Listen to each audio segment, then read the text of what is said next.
questions. Frank, you could never get the lead back, but how proud are you of your bunch, the way you kept coming over and over? I'm proud of that part of it. You know, we played hard, and we didn't quit on the game. I feel like we shouldn't have been in a 20-point hole. The way we came out in the third quarter flat was very disappointing, and you know, we got to honor the fundamentals of the game, especially on the defensive end.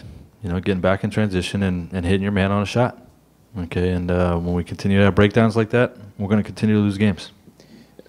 Frank, what did you see there early in the third quarter, and do you see a pattern there with the team's play early in the third quarter?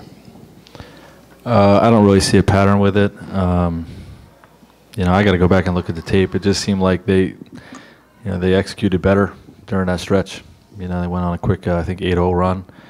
I think we had 2 situations where we didn't box out our man and it led to a 3. Those are the frustrating things, you know, things we can control.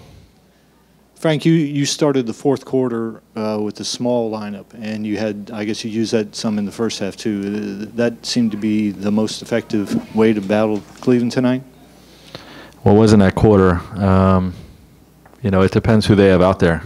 You know, and if you're small and they still have a big out there, which they did during a lot of that stretch, you know, in a lot of ways you have the advantage if you can rebound the ball, and we were able to do that and get the advantage. You know, it's just one of the things that, you know, we're continuing to look at.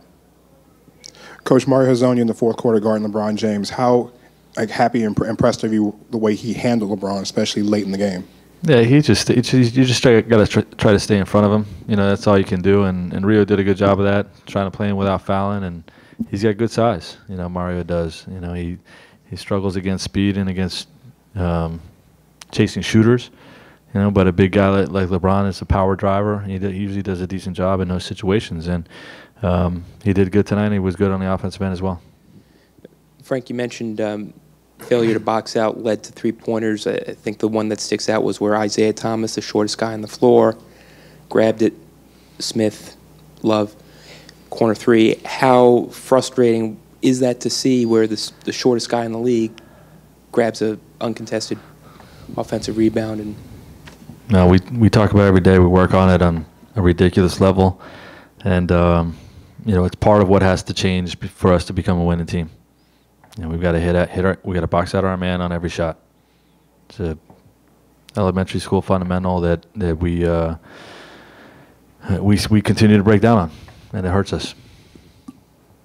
Frank, you keep mentioning the young guys are getting better. Wondu, the way he played tonight, how happy were you? He tied a career high with 12 and gave you a good burst. He was terrific, and he's been terrific. 3 or 4 games now in a row where he's just he's not getting beat like a rookie should get beat on the defensive end. He's holding his own, and you know, we're asking him to stay within himself offensively, and he's pushing the envelope on that and making plays out of it. You know, he has a force here and there that gets him in trouble, but for the most part, you know, 6 for 7 speaks for itself. He played a great game. Aaron finished with 30 points, kept you in it. Down the stretch there, there's one play where he's speeding down the court, seemed to miss an open man.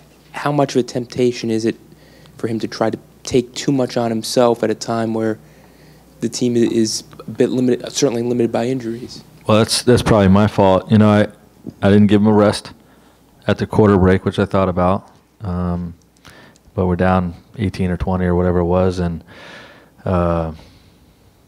you know, you just got to go to something that maybe can give you a spark at the start of the quarter. So we left him in there, and you know, he looked like he got fatigued and had a couple plays where I forget what it was. He had a turnover, a close to turnover, and had a shot that he was really short on, and just showed me like he's gassed, and that impacts your decision making. So you know, that's part of it. But you know, like, the kid played with great heart and great intensity, great resolve, and really kept us in the game.